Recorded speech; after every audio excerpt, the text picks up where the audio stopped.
Welcome to the work. Would you please kindly take the roll? Commissioner Markert, I'm here.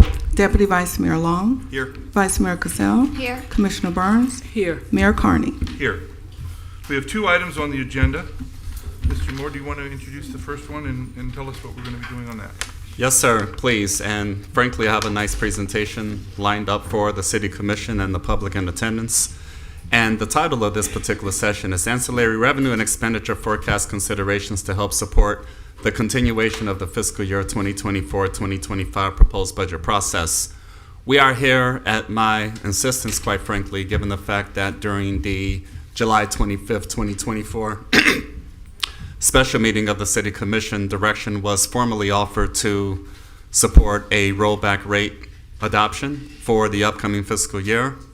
And given the fact that the rollback rate of 5.9063 yielded the necessity for the Office of the City Manager, that of the Chief Financial Officer, and all departments to reconvene to take a look at ancillary considerations to bring back a balanced budget consideration above and beyond what we initially recommended, my request is that we have a brief workshop so that we can summarize for you all what that might look like going forward.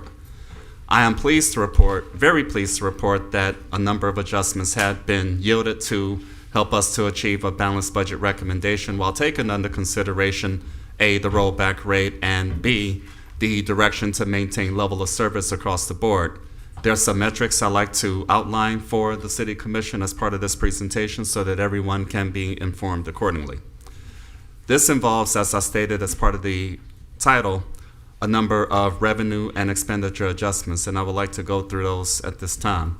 So you have before you on your screen a very first page slide. There are actually 3 of them, and I'll discuss those as we go along. Reduction in ad valorem taxes, about $6.2 million. That's the result of going from the current millage rate of 6.3611 down to 5.9063, necessitating a number of adjustments to get to that place. The initial recommendation was a millage rate of 6.2611, which is 1/10 reduction from the current rate of 6.3611. That initially contemplated a balanced budget consideration on the general fund side of $191,545,595. Dollars.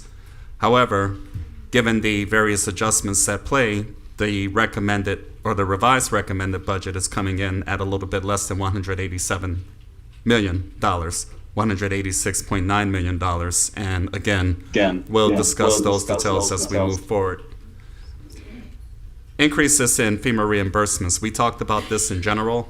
Part of our analysis involved an ancillary review as to where we are. Initially, we were contemplating about a $500,000 outcome.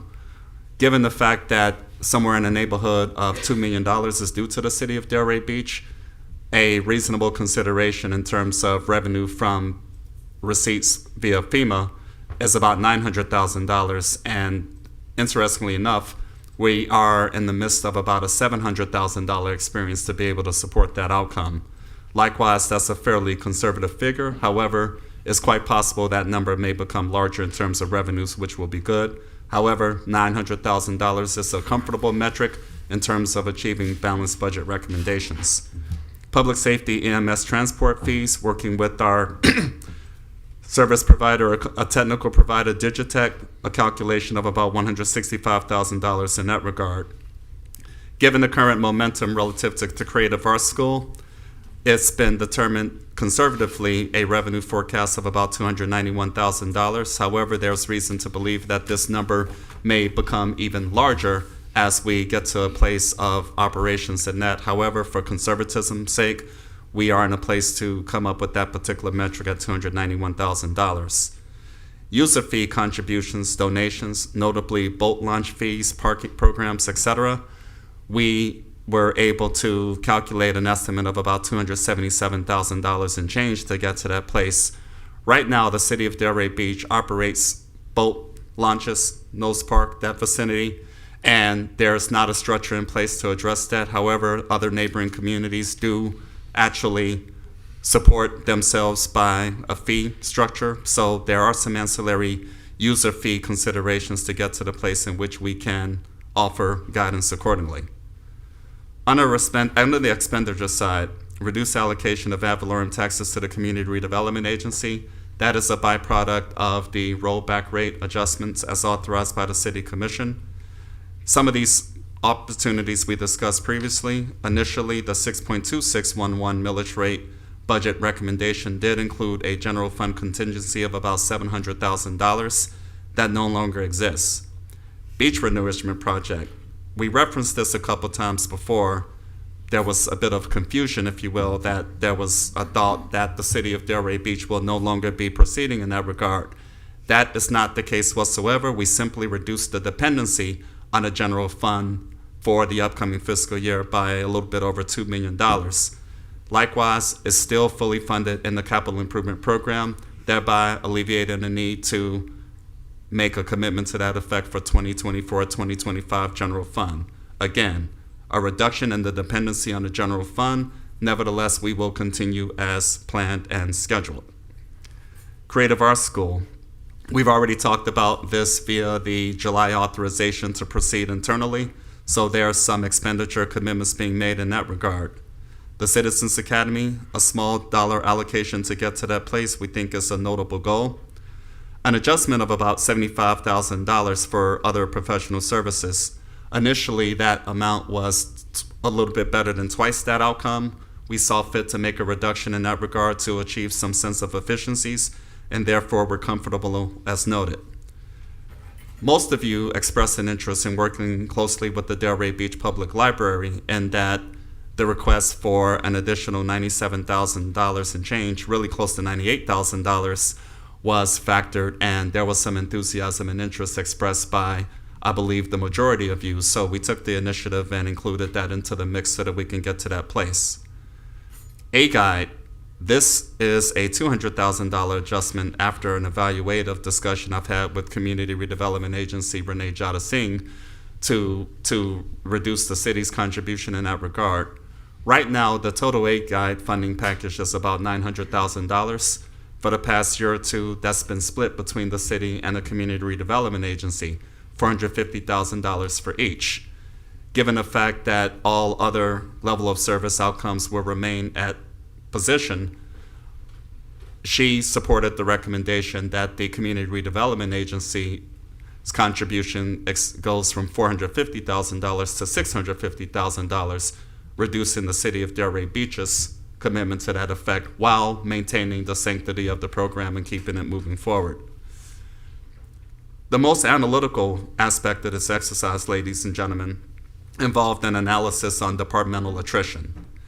Attrition is simply defined as employees in different departments or different operations leaving, rescinding for a variety of reasons. It may be due to retirement, it may be due to resignation, voluntary separation, involuntary separation, death, whatever the case may be.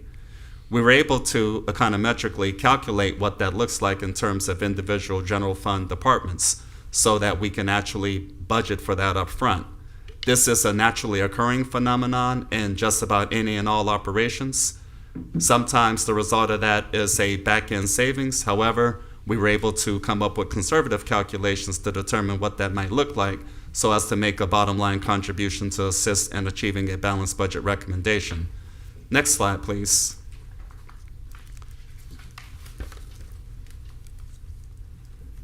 Likewise, a specific slide is presented to outline and underscore what this looks like in terms of attrition. For individual departments, we were able to come up with specific calculations. For development services, a 1% attrition rate, yielding about $18,000 and change. Department of Finance, $21,000 and change. Fire rescue, nearly $205,000 and change. Information technology, $20,000 and change. Neighborhood and community services, $13,000 and change. Parks and recreation, $158,000 and change. Police, $236,000 and change. And finally, public works, $113,000 and change, really close to $114,000, for an aggregate departmental attrition outcome of nearly $800,000, more like $788,000. So given that we were able to determine and evaluate that particular outcome, the recommendation enables us to go forward to, in that regard, to contribute to a balanced budget recommendation. Can I just jump in? part of these numbers, as we discussed, when I said I had found all those spots that had been advertised for those periods, some of these numbers are coming out of those spots that have been advertised for a long period of time. You're just eliminating them from the. There's no, in essence, as part of that. However, to be clear, there's no direction to eliminate level of service, eliminate No, positions. I'm talking about, we had those job offerings advertised for a period of time. So some of these are coming out of those that's where I was getting to. Yes, sir. Where I found all those, that had been advertised. It does relate to that. Yeah. Yes, sir. That's part of the attrition mix. That's the definition I offered a little earlier. So that would be accurate, Mr. Mayor. Thank you. So we were able to come up with calculations in that regard, and it is fairly conservative because, of course, movements vary from year to year. But based on economic trend analysis to this effect over the past few years, we thought these were reasonable calculations. And it's not a prediction, but it's actually based on econometric analysis via departments highly dependent on general fund for operations. Likewise, that contribution is in position, and again, a new balanced budget recommendation at a rollback rate of 5.9063 of about $186.9 million, which is a significant decrease from what was initially contemplated based on the first suggested rate of 6.2611, or a little bit over $191.5 million. So a number of adjustments were made in this regard, and you all heard a little bit from Dorothy Jacks last week about the fact that the city of Delray Beach is the only municipality to introduce or adopt a rollback rate. Since then, I've learned that the city of Delray Beach appears to be the only taxing authority in all of South Florida to support and embrace the rollback rate in this regard. Likewise, in many respects, we are in a leadership position, and therefore, there was a great deal of work accomplished over the last couple of weeks to bring back these considerations. Likewise, I do very much look forward to working with the City Commission via the September 3rd and September 16th public hearing processes to achieve these recommended outcomes. Before I yield, I'd like to go to the third and final slide of this presentation, if I may please. I decided to include this as part of today's dialogue because the Office of the City Manager continues to be the target of a false narrative relative to being not charter compliant in terms of budget requirements and reporting structure. We've offered several examples since last year of getting to that place. Essentially, the piece regarding a financial plan for the upcoming year to include estimates showing reasons for increases and decreases. We actually do include that as part of the presentation that actually began well over a year ago, the result of which was an engagement, myself, Chief Financial Officer Hugh Dunkley, City Attorney Lynn Jellin, and the internal auditor at the time, Julia Davidian. We came up with a process that we introduced beginning in September 2022. So we've been working to update that, fine-tune that, and a couple months ago, we actually provided a brief presentation as to what that would actually look like. So for the record, I thought it was productive that I highlight that for you all. Not to mention, when we first got to this place back in 2022, there was an engagement with the Office of the Inspector General with respect to achieving compliancy in that regard. So again, we have a balanced budget recommendation to maintain level of service based on direction offered by the City Commission July 25th, 2024, as well as the enthusiasm that comes with it. With that, ladies and gentlemen, I yield at this time. Great. Ms. Casal. Sure, I'll start. Thank you. I see that you didn't incorporate much on the way of creative revenue, but I know that your staff, specifically Missy, had some brilliant ideas, and I think that at some point, while you can't put in those numbers as actually we know they're coming, I feel as though in the near future we will have additional revenue beyond what you listed up there, which is the parks fees and the boat fees, because we talked about potentially valet parking. We talked about, I spoke with Lynn, who's not here, but about advanced processing fees. And also we did talk about a beach use fee, which maybe doesn't have to be excessive. Maybe it could be less to keep us in line with our Blue Flag program. Point being, I think there are areas where you can have additional revenue. I do want to say that, because I know who you're referring to, who keeps on telling us we are not in compliance with the charter. Regardless of that individual, I myself have asked, because we do see instances like with the health insurance where you see increases beyond 35% in some departments. And I know where I had asked this before, but I guess I'll ask again. We are negotiating a new contract, correct? Presently, or going into negotiations on a new, are we out looking for a new insurance? Where We're are in the we midst at of with that process at this time. So we don't have a sense for where those numbers will fall. Right now, we're budgeting based on trends and what the Right. market suggests. Based on what we know, we have included provisions to that effect. Likewise, I'm not terribly concerned about that in terms of striking a balanced budget recommendation. However, that analysis is to continue. Quite frankly, there may very well be an opportunity for an adjustment on the expenditures in that Which regard. would be great, right? Which would be great, but again, based on knowledge and information at hand today, we've come up with a structure and that's been factored in this process. Great, and I think I did talk at the last meeting, and I think you had it up there about the EMS billing service, because I Yes, believe ma'am. I said in 2024 we had 8,400 trips, about 2.148 million, so we're averaging $255 a trip, Yes, ma'am. which seems, I don't know, my dad took an ambulance and it was crazy expensive.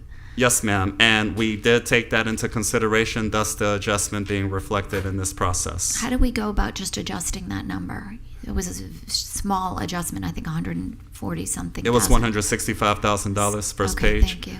And again, working with the leadership of the Office of the Fire Rescue Chief, the Chief Financial Officer, I've asked those two individuals to convene so as to offer some metrics to get to a calculation. Somewhat conservative, and these revenue outcomes, ladies and gentlemen, including that one, we're somewhat conservative. We don't wish to overextend ourselves with respect to what the revenue outcomes can be. That goes to the point you made earlier about some other considerations that may be forthcoming. However, for purposes of achieving a balanced budget recommendation, we think this is sound. Mr. Dunkley, if you can address the EMS piece briefly for the Vice Mayor, that would be helpful. Yes, good evening, Mayor, Vice Mayor, Commission members. So the 165 was derived, 45,000 of that represents proposed charge for oxygen. The remaining 120 is for EMS transport fees. So the 45 of that is going to be possibly a new charge for. Oh, so we weren't charging for things like that? I don't believe we I'm were sorry, the charging chief for is certain. saying something. We were not.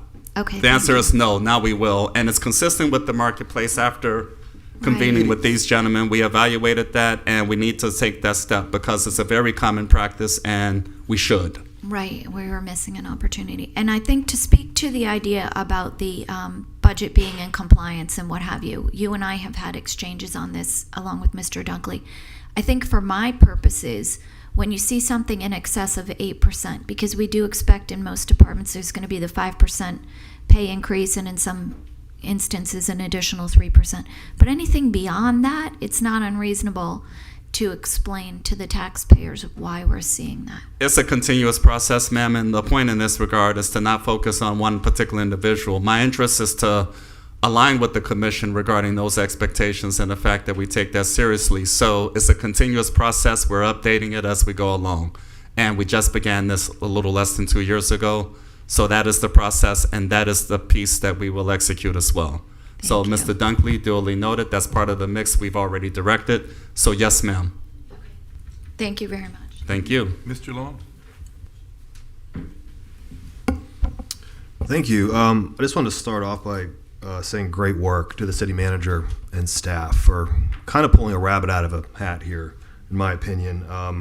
You managed to salvage this budget.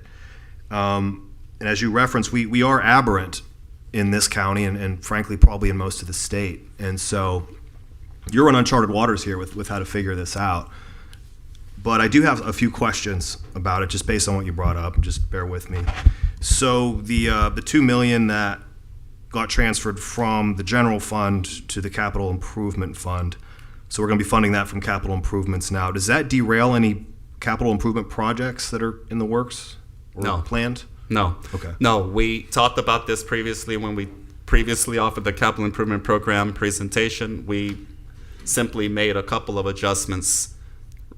Some of the projects, notably beach renourishment, will take more than 1 year to accomplish, and that's what enabled us to make that shift from the general fund dependency for 2024, 2025, so that we can actually get started on time without impacting the general fund. So we did highlight that. Okay. And to answer your question, we will continue to follow the updated capital improvement program schedule Great. as And- updated.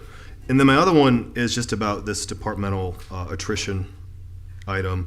And it looked like there was about 200,000 some each coming from fire and police. Yes, sir. And I know that we've had this issue before when there's been vacancies in both those departments, that there's a minimum level of service they have to meet. And so that's typically made up with mandatory overtime. And so then we have a bigger expense in the overtime. And so has that just been taken into account? If we are, backing out that attrition, are we considering that attrition may lead to additional overtime hours to meet that minimum level of service? I don't believe so. I think that's a mutually exclusive event mathematically. So attrition occurs regardless. It's a naturally occurring phenomenon regardless of overtime use or not being used, whatever the case may be. It doesn't impact that one way or another. Nevertheless, that does not change our commitment to reduce dependency on overtime because, of course, of the opportunity for full employment. What attrition takes under consideration in this case is if, let's say, for example, a firefighter who may be retiring in January 2025. Mm-hmm. Well, that means that particular position won't be necessary to finance that entire position for all of the fiscal year, October 1 through September 30th. That vacancy resulting from retirement or whatever other dynamic occurs, somebody leaves for whatever reason, that's what attrition takes under consideration. And based on trend analysis or expenditure trend analysis for the past 3 to 5 years, that's how we came up with that evaluation. It has nothing to do with what you're speaking about or expressed the concern for. Okay. And then I know we have some shifting of different departments coming up since we're going to be opening the train station and HR's moving there. And I know we have some vacancies within development services that were kind of, I was under the impression they would be filled after that movement takes place when there's more room to house them. Is that been taken into account when we look at these attrition figures? That is taken under consideration, therefore not to be impacted. Okay, great. I guess where I'll leave this for now is, I've already raised my concerns about the rollback, so I'm not going to go there. But for lack of a better phrase, I do feel like we're wrestling with our shoulders pretty close to the mat right now. So I could see budget amendments coming up down the road if we're a little close on things.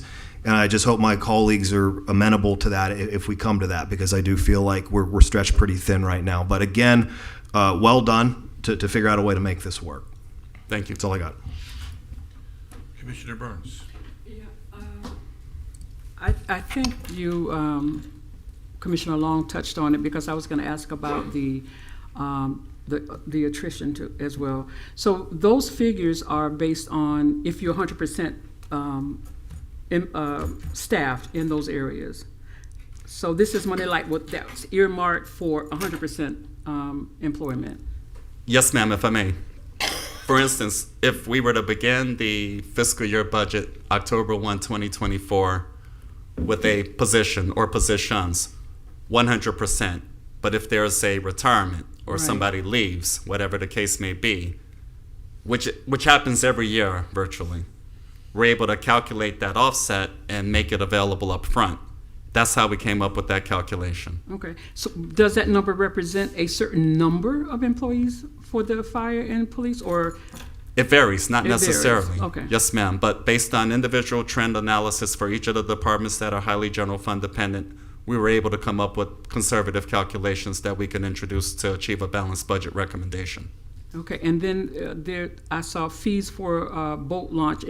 Do we currently charge for those? No, ma'am. No. And so we're recommending So these are what we do. anticipated fees for starting to, okay. Yes, ma'am. And part of this process since July 25th was that we visit with Public Works, notably the Department of Parks and Recreation, to run a market analysis to determine what that looks like. and our neighbors to the south, to the north, and surrounding vicinities above and beyond, they actually make that part of our mix. And what we were able to identify is individuals coming in from other cities to take advantage of the current state of affairs in Delray Beach, Florida.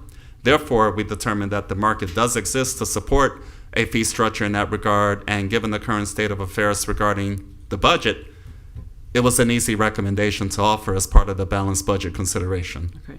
And lastly, the FEMA reimbursement, did I hear you say that you have already received 700,000 of the 900 expected?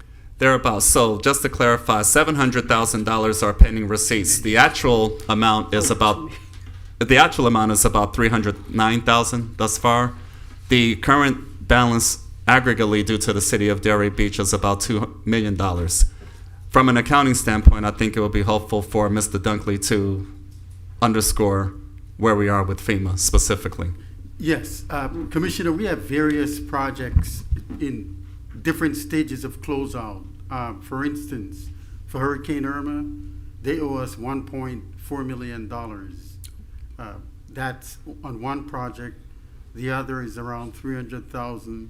Isaias is about $103,000. Dorian is another $500,000.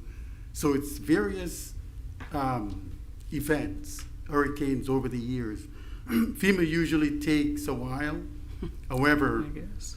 based on recent experience, we've been receiving reimbursements, and we feel that's a conservative estimate Okay. going into next year. A tighter estimate we did take under consideration is probably about a little over $1 million on that side. However, we should be conservative based on trends and what's actually happening in terms of the reimbursement process. Right now, a number of $309,000 plus $700,000 would work, so a little over $1 million.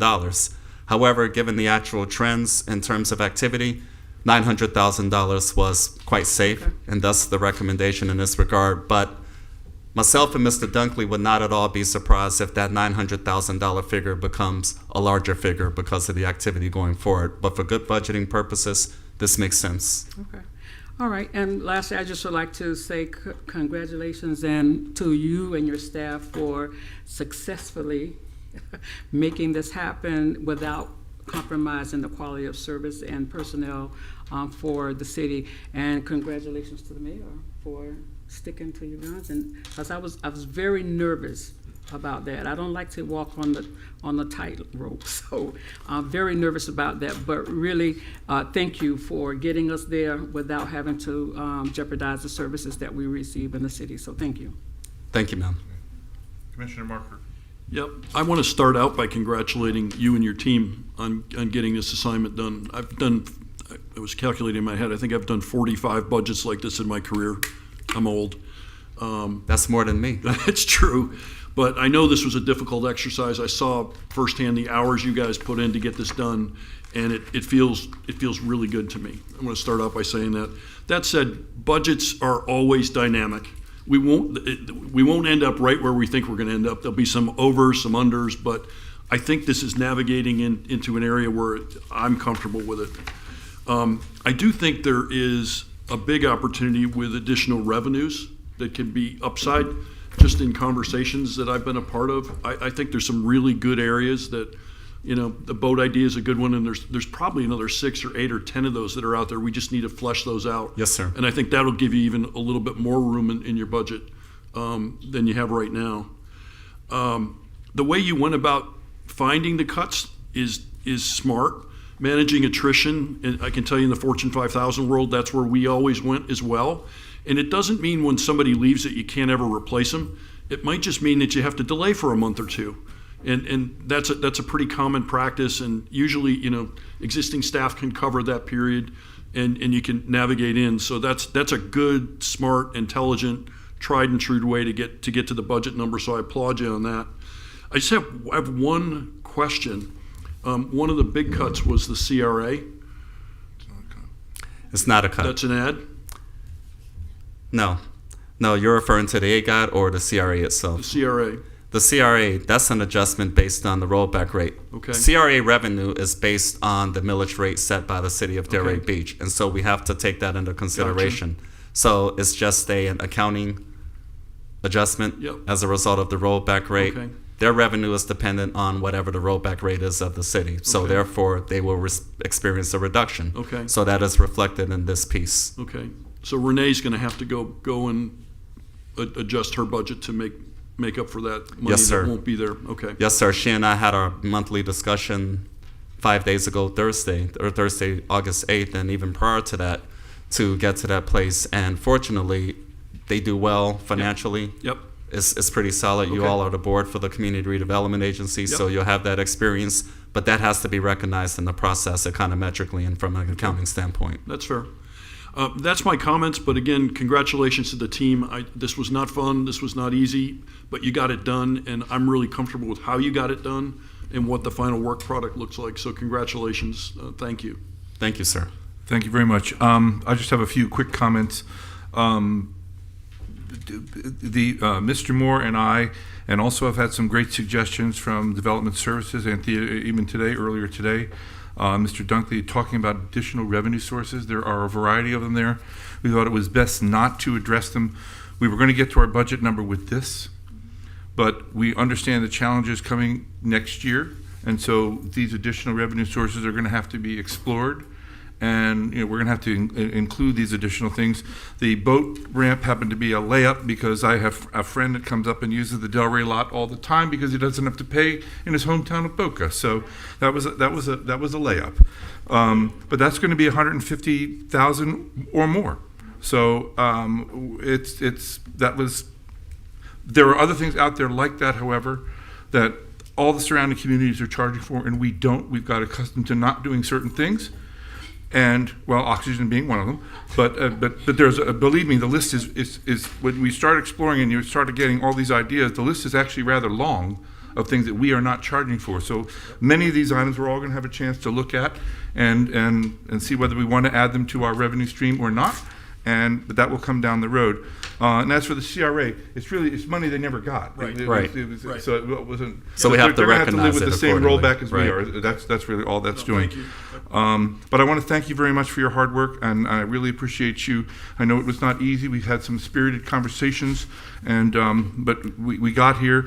Commissioner Long, you're correct. We are closer to the mat, but I have every confidence in the staff and our city manager and to accomplish all the goals that we have to do with no reduction in services. And then we have great first responders. We've got a great staff, and I'm very confident. We had, as I said from the very early on, we had a lot of increases in the last couple of years, so there was some room in this budget to take this money out, and I'm very happy we were able to do that and give the taxpayers a break.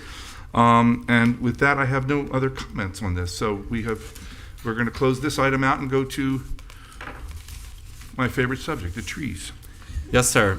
And thank you again, ladies and gentlemen. I appreciate the kind words and support. Now we proceed September 3rd and September 16th. And as far as ancillary revenue outcomes and opportunities as we go forward, beginning the new fiscal year, we are all alignment in that regard. So I appreciate all of you all offering that feedback and input because it does align quite nicely with where we think we need to be in those regards. Mr. Dunkley, thank you. The remaining item, tree preservation / penalties for tree removals. This actually is a land development regulation consideration. However, it does touch sustainability and resiliency quite nicely as well. And my interest was to provide an opportunity for the City Commission to receive an update in terms of what our current capacity is relative to what's allowed and not vis-a-vis some other considerations you all may wish to consider. And Thea Giniotis, I'd like to publicly thank you for making yourself available this evening. I realize it was not part of the initial plan, but given the subject matter and the commitment we offered for this evening for the City Commission, I'm grateful for your assistance. I appreciate that. Thank you. Thank you. I may need to call on Mr. Mehta and possibly Missy as well, depending on where the commission wants to discuss.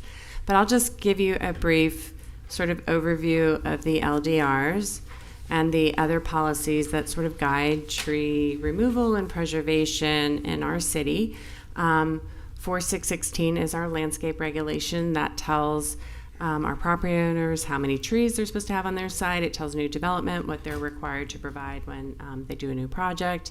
We do have a tree preservation, protection, and enforcement section. It is in 4619.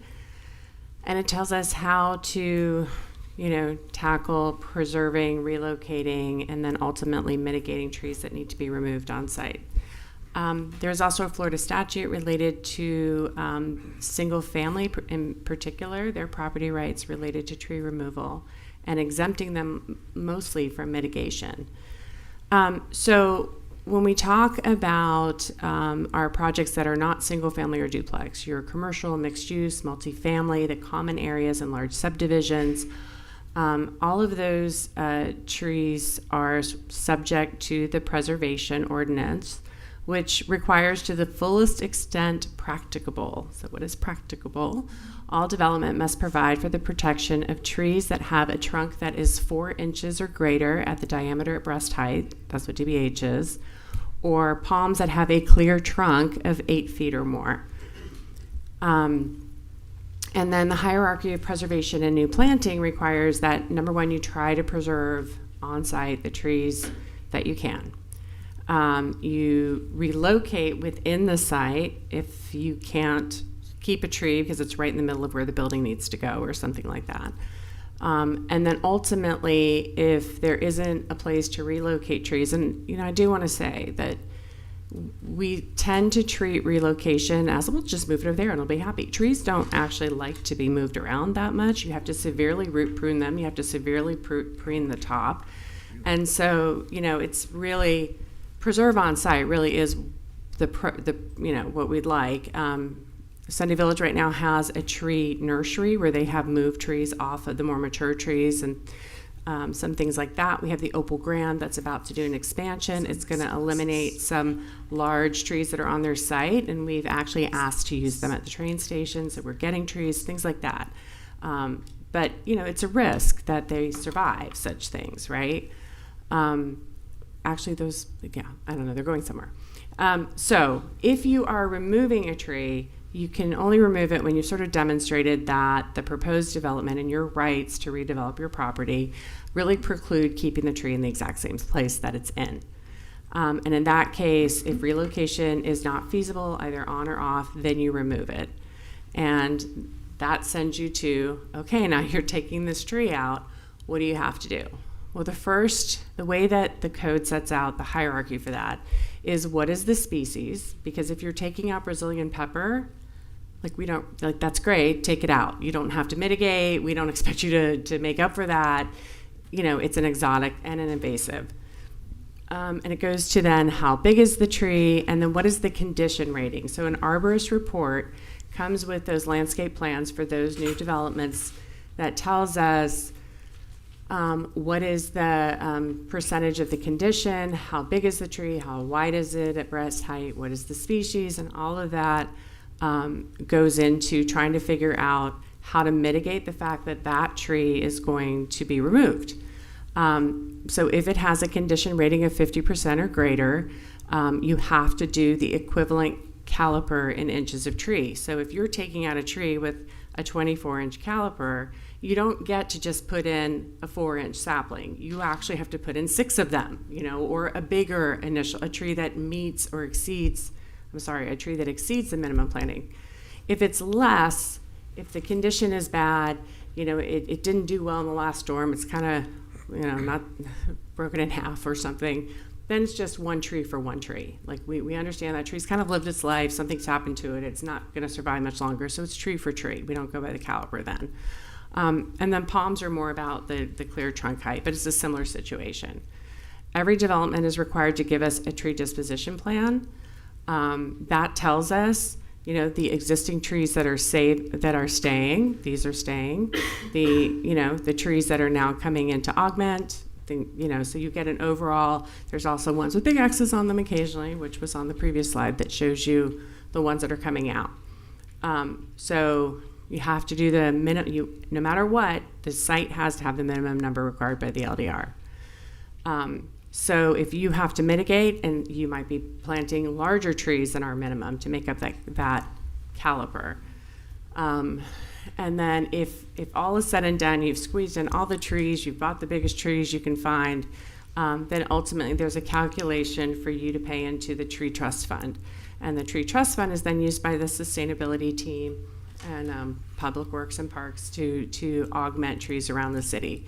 There is a diagram. It has to do with how big is the diameter at breast height. You pay a fee per inch. The bigger trees cost a lot more than if it's a tree that's over 18 inches. You know, there's $1,000 as opposed to one that's a lot smaller, which may be $450 per diameter.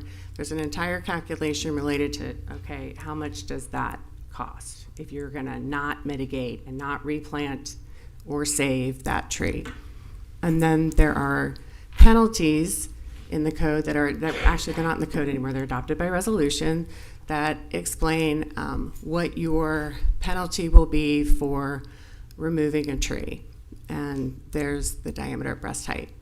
So this was the July total of the tree trust fund and what was in there.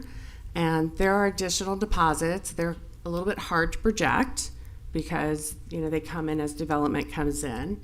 But for example, Harbor's Edge is doing an expanded senior living area, and the building has to take out some of the trees, and they've done a pretty lush landscape plan, but they're still short based on what they're removing, so they'll be depositing $157,000 into the tree trust fund. This is usually due at building permit. So at the same time, we sometimes have a single family house that has removed a tree, doesn't meet the minimum planting standard on their lot, and has elected to sort of mitigate through financial. So it can be a small amount or it can be a large amount. There's there was a trend for a while with our car dealership industry expanding, and understandably what they're selling are cars, and they really don't want the shade trees dropping things on, you know, so they were funding the tree trust fund pretty heavily for a while, which was nice. In terms of what happens if you take out a tree that you weren't supposed to take a tree out, or you hat rack it, which is the phrase for this. We treat them as the same thing. This stump may be there. This is, I don't think in Delray, but it's from Fairchild's explanation of hat racking. We treat that hat rack tree, which for all intents and purposes has been destroyed, the same way as if the tree had just been cut down, because this tree is not going to come back in any shape. So you would be issued a code enforcement violation. The goal is compliance. So the goal is for you to plant more trees to replace the one that you took out. You have to apply for a tree removal permit, even though the tree is gone. You are triple feed when you do any work without a permit, so that applies to tree removal as well.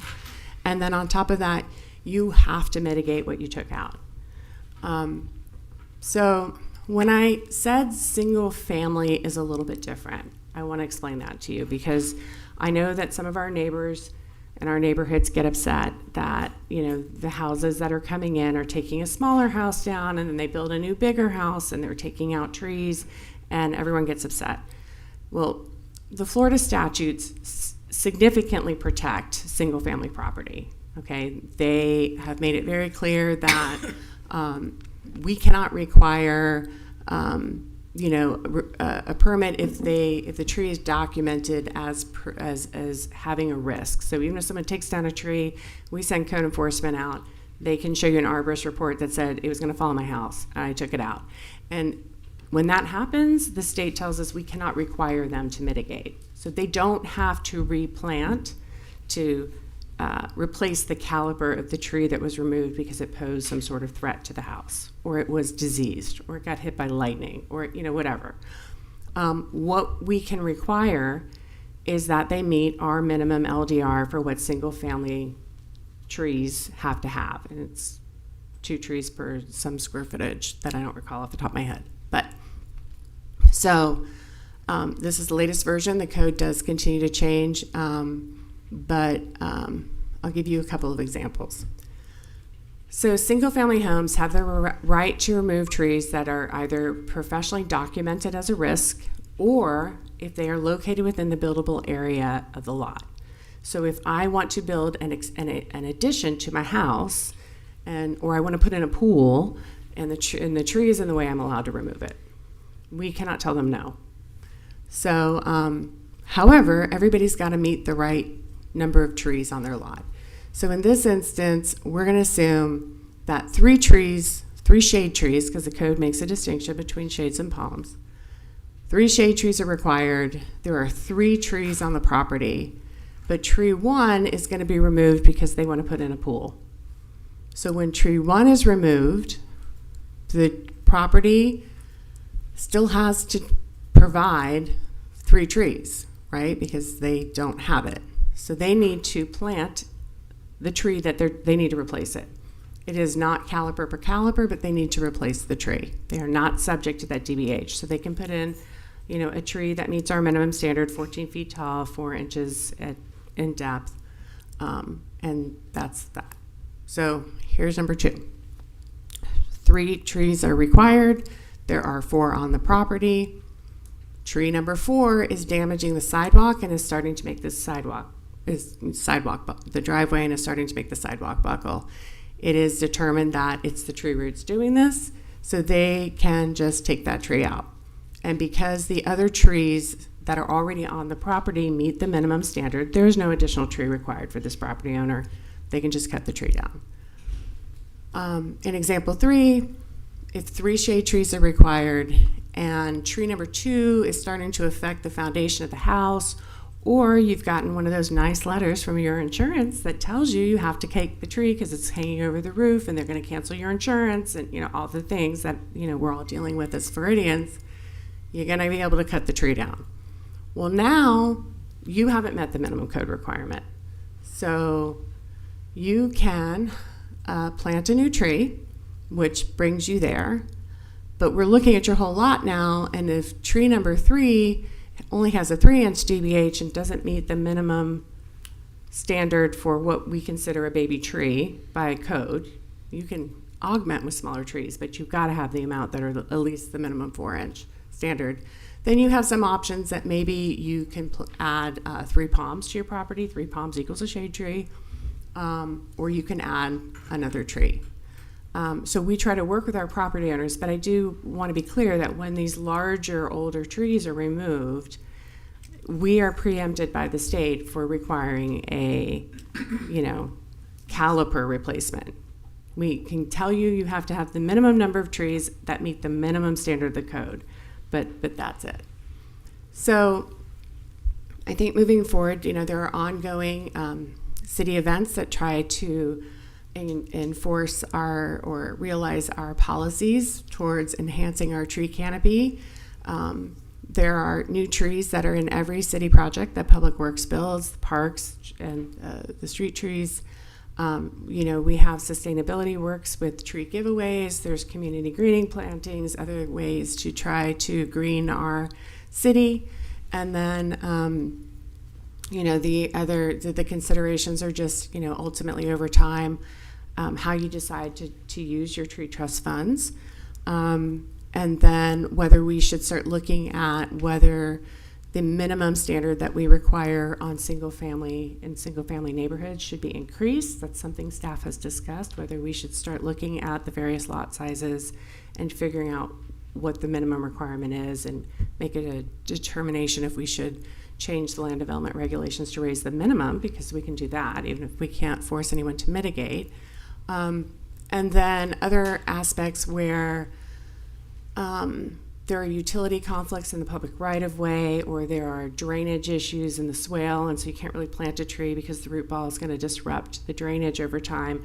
Perhaps there should be some standards where we require a certain tree in the front yard in a position that then plays the role of a street tree by offering shade to people walking by. So there are some things like that staff has discussed over time to try to make sure our neighborhoods stay green. And so this was just sort of a general overview. I have happy to answer any questions you have. Commissioner Long, any questions? Thank you. Commissioner Markert, No questions, thank you. Commissioner Casal. Are you looking for recommendations on the considerations now, or are you looking for us to think about that and get back to you in the future? It doesn't matter. We're open to any direction. I wasn't sure exactly what. I think we've all discussed that it would be great to plant larger trees when possible. And then obviously it looks interesting to study the potential increases to the minimum planting requirements for single family. And this is a question separate from this because this is probably more maintenance rather than mitigation. But one thing I noticed in my neighborhood, we have a lot of really big shade trees. Unfortunate. A company came in, the HOA paid for it, and they really cut so much more off of them than I thought. And do we have regulations that say you can't trim more than 30% or? I believe it has to do with the size of the limb that is being cut. But I mean, Because I almost wonder if we should be looking there too when you're talking about shade canopy, that it was there and then it was gone, and it took a few years to come back, and they look beautiful, they're fine. But if we're considering trying to increase the canopy trimming every couple of years back considerably, probably doesn't benefit us so much. Thank you. Commissioner No Burns. questions. Thank you. I have several questions. that you do. I'm just going to say one word to start: stumps. Okay, now I've talked to you about this. I've talked to Mr. Moore about this. I've said it on the record 4 or 5 times about this. I'm going to start bringing in pictures of all the palm tree stumps, royal palm stumps up and down Atlantic and up and down Federal. It's really time that it's really time that they get pulled out because they look terrible. I just had somebody else send me a new one today that I didn't know where it existed, which I showed to Anthea earlier, the picture of a new stump that I hadn't known it was a stump. But I'm just raising that issue. I had the opportunity to read today an ordinance that is in Rehoboth, Delaware. Delaware. Thank you. I was going to say Maryland. That would have been terrible to say, right? Yeah, but well, then you can attest to this. They apparently have a very active tree shade ordinance, and it's been very, very effective there. And one of the things that I thought about is we should. I'm all in favor of being more aggressive with these shade trees. And I brought to your attention, because when I sat on that side and dealt with you on this side, and we would be doing projects, you would require me to put these nice big shade trees in. But yet when the city seems to do the tree replacements, they're putting in essentially glorified twigs. And I don't mean to insult the tree, but they don't really provide much shade. And I'm sure when I'm 105 and sitting out there again, they'll be beautiful. But at some point we need to put in, I think, more mature trees. I see you say that here, but we do need to focus on trying to get more of our canopy together, because it is such an attractive feature because there are some streets here that are fabulous. You know, if you go through some neighborhoods, they've got wonderful trees, and others are less, robust. And I think that we should certainly be trying to do that, and particularly along our main corridor. So that's really all I wanted to say, because I do want to seriously think of, do we need to I hate committees and doing committees, but what do we need to do to better our canopy development here in Delray? Is there something we should be doing to do that? I mean, you've got 230,000 plus another 130 coming in your tree fund, but I mean, you said 130 coming in from. Right. So, and I might need help from Mr. Moore or. No, I'm just curious. Okay. I mean, what should we be doing? So this is what I can tell you, because I'm sort of in charge of the invisible line on the private property side. So I'm going to talk to you about, like, when the city is building a new fire station, like the one coming up on Linton, or the city is building Pompey Park. Those plans are required to meet our minimum standard with the larger trees, the 14 feet in height at the time of planting. Because they're new developments. However, because they're city properties, we tend to take the opportunity of planting more trees that are baby trees to augment that, because the goal is a heavier forest over time. So the city projects that Public Works and Parks are building always meet the minimum standard. We operate on the, we're going to do as we say, because otherwise, when you're on the other side, you won't listen to me, right? So I do. I was forced to listen to you, but yes, I did listen to you. So I can tell you, like, Pompey Park has gone through a rigorous review, and they met the minimum standard, but then they also wanted to make room for the community greening trees that were a little bit smaller, and so all of those baby trees are actually in addition to the minimum standard. Now, in terms of streets and right-of-ways, I think this is where I need to turn it over Well, I to mean, my I've done colleagues with, a I've little done with bit the more. right of way, as, you know, where unfortunately with the DOT and the irrigation, we have this program to provide the streetscape trees, which oftentimes are sacrificed or waived out because they are sitting on top of, you know, Utility either city, lines. county, states, irrigation and rights of way. But so I don't know how to address that. I know we try to make them move them to their yards, but sometimes that doesn't work because of the way the driveways are and all that. I think we've been more like coaxing them in their front yard to place them, and maybe it's time to make a rule. You know, that, you know, Mr. Edwards can do tree giveaways and try to encourage people to put them in their yard, but maybe it's time that we actually control the position of the trees in addition to How do the we number. incentivize them to do it? How do we, you know? Well, I mean, a couple of different things. I mean, there is the LDR route, and that certainly would take a review overseen by Development Services. As far as the tree planting program goes, we have been focused on 2,000 trees a year. And I know I'm repeating what I said a little while I know. ago. And so to get that number, you have to work the math with the amount of money that we have. Smaller trees cost less, so we have to put in a certain number of smaller trees, typically through the giveaway. And we have used a 15 to 25 gallon tree, which is smaller than is required by the landscaping code. But after a couple of years of growth in the right tree in the right place, it will get to that same size and take off from there. So it really is a balancing act of, hey, how are we trying to spend the money that we have to get the 2,000 trees, which was the target that was set in our tree canopy plan. We can certainly adjust that, but if we go to larger trees, for example, in our drop-off program, which is, I think, a very good way, and we are encouraging to plant those trees along roads and walkways so that the community gets the benefit and the property owner gets the benefit. Again, we could drop off larger trees. I think there would be even greater demand there, but it is going to reduce the number of trees that we can pay for in a year. I mean, the canopy, to your point, isn't consistent across the entire city. So perhaps the neighborhoods that are shown to be more barren, maybe those are the ones we focus on the larger trees, whereas the ones that are more lush still get the smaller baby trees. Sorry. If I could jump in here real quick and just kind of add the Parks and Recreation piece. Good evening, Mayor, Commissioners. Sam Mita, Parks and Recreation Director. First, on the park side, one of the challenges for us is that we don't want too many more trees, right? So Kent's always coming to us with more, but we've done a lot of tree planting throughout our park system for the last 5 or 6 years because of the program. And we just want to be careful not to just keep planting trees and lose the actual open space areas where people maybe throw a ball or run or things like that, right? So you can probably think of the park, whatever one you're most familiar with. You probably think that we have some smaller trees that have gone in, but also we don't want to just monopolize every park and turn it into a forest either, right? So we want a healthy balance there.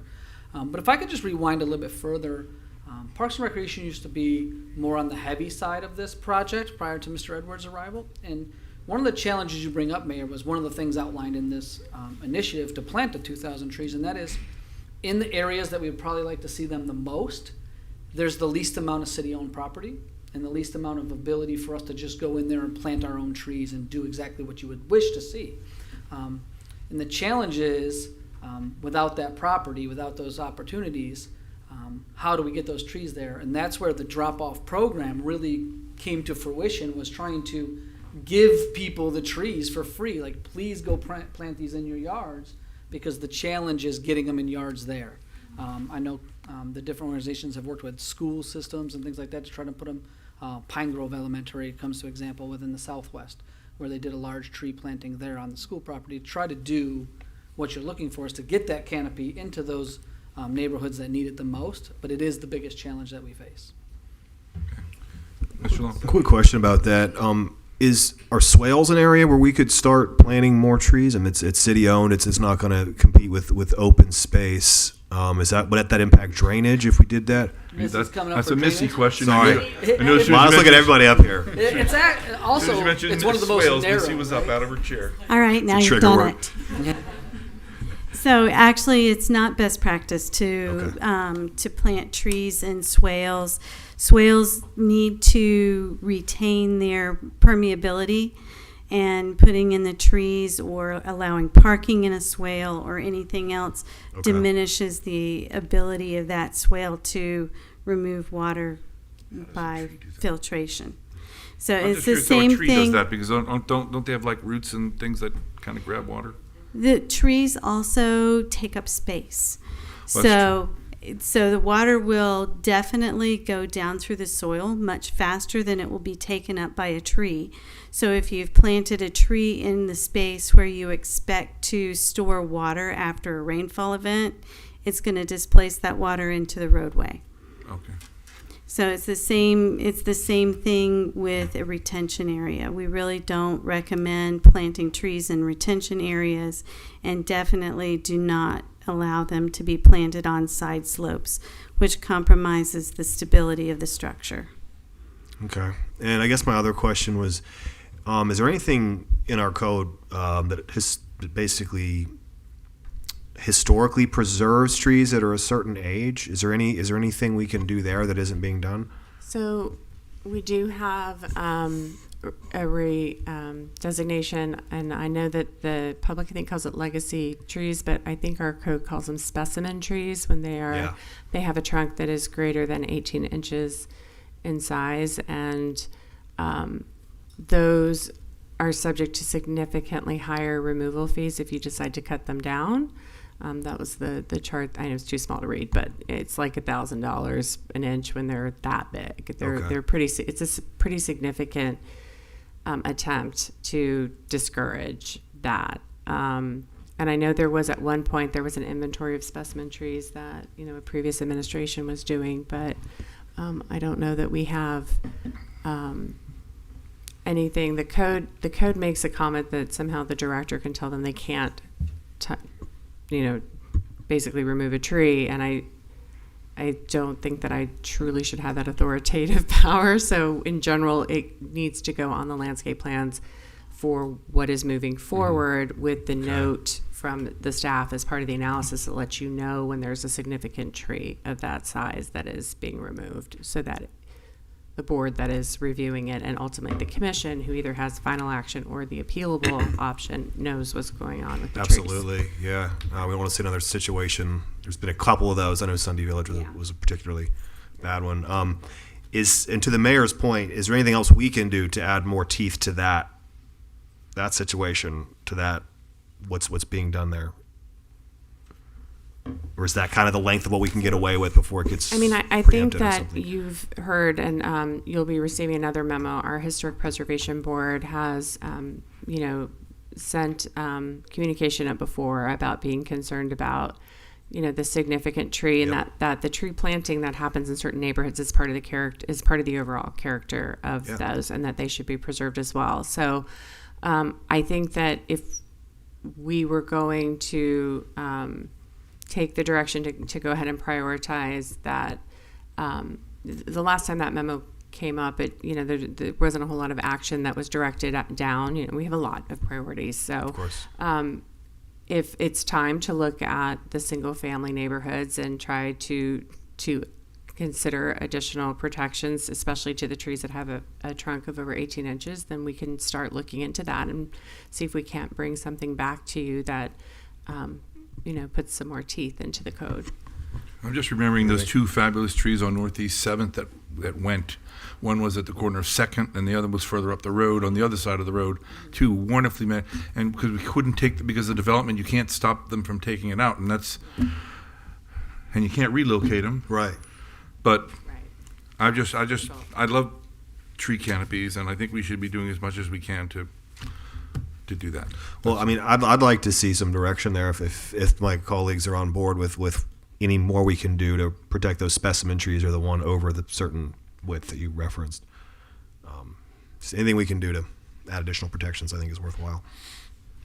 That's all I got. Thank you. Great. And if nothing else, is there any other items on the agenda? No, sir.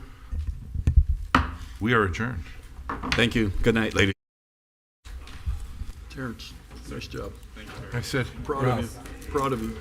Rob, when I was having the